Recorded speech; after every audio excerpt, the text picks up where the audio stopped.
The Raptors' win streak hits 8 games as Brandon Ingram continues to lead the way. Hey everyone, welcome to Inside The Raptors. Rob Wong, joined alongside by Toronto Sun Raptors and NBA writer Ryan Wolstat. And to be honest with you, I was not the biggest fan of the Brandon Ingram trade, so I will put my hand up for that. But clearly, he has been a seamless fit into this team's offense, and he's even given it on the defensive side of things, which is definitely not a calling card coming into Toronto for him. But he has been so strong so far this season. He is leading the way in points per game for this team, doing it all over the place. What have you made of his start so far, and why do you think he has fit in so seamless to this Raptors team?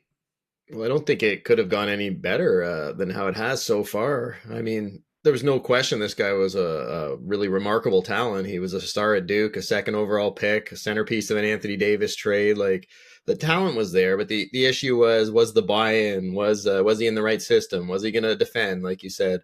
Was he going to pass the ball? And so far, he's done all those things. He was saying the right things even last year, but obviously we had to see him on the court to believe it. He said last year, "I want to defend. All these guys defend. I want to play Darko system. I can move the ball."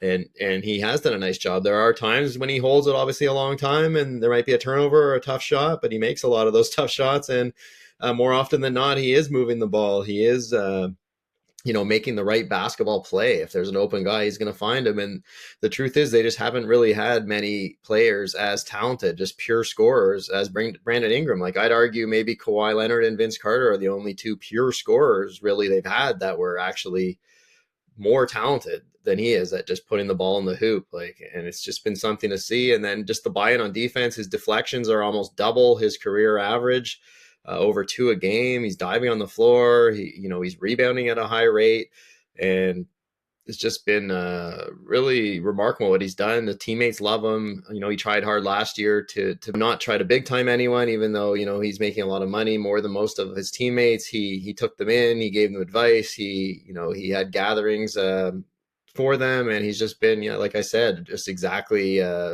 more than what they could have hoped for so far.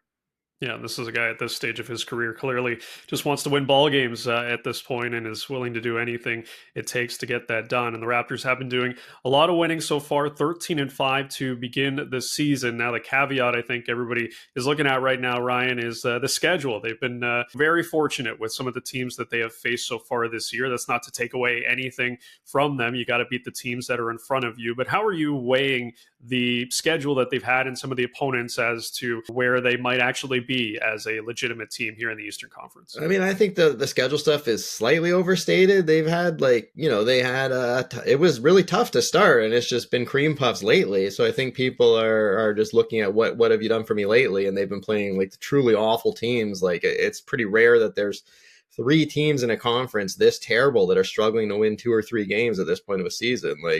But they've also played some really good teams. They've beaten some good teams. They almost beat Philly to sweep a road trip.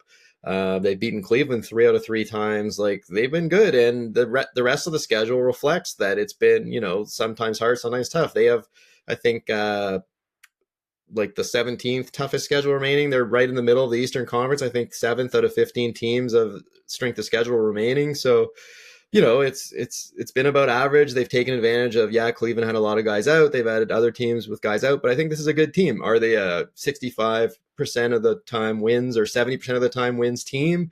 No, I don't think so. Are they an NBA title contender? No, I don't think so. But I came into the season maybe a bit higher. I think I said here, I think they would win about 42 games, be over 500, be fighting for a playoff spot, and at worst a play-in. And I think they're going to be fighting for a playoff spot, and maybe the ceiling's risen to that they should be in the mix for a home court spot to start the playoffs. But I don't think they're like a juggernaut or anything, but I do think they have a lot of really good pieces. Everyone's buying in.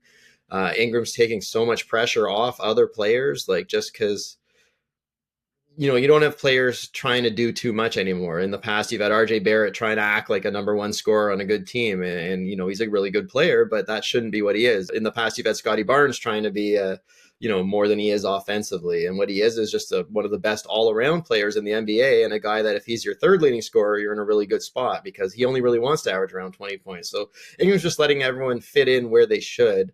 And because he's buying in as well, moving the ball, playing defense, it's just kind of it's empowering everyone. Jamal Shed told me the other day that, he's shooting a career high from three, and he wouldn't take any credit for it. He just said, I have great players around me. A guy like Brandon Ingram, they're running at him, they're doubling him, so my shots are wide open or way easier than they have been in the past. So it's just a combination of great chemistry and the talent actually fitting. And like, I know you mentioned you weren't sure about the Ingram trade at first, and I wasn't either, just because of the timing, because it was like, what are these guys doing? Shouldn't they be tanking, or they're nowhere close to actually being good? But it turns out they actually were pretty close to being good. So, what do we know? Yeah, hopefully we know enough to continue talking about this team. But so far, so good for the Raptors. 13-5 should continue to get a little bit better here with some of the games they've got coming up here. Indiana and Charlotte on the schedule. So hopefully the Raptors can push this win streak to double digits. We'll see if they can. As always, leave your thoughts in the comments section below. For Ryan Wolstat, I'm Rob Wong. Thanks for watching, and we'll talk to you on the next one.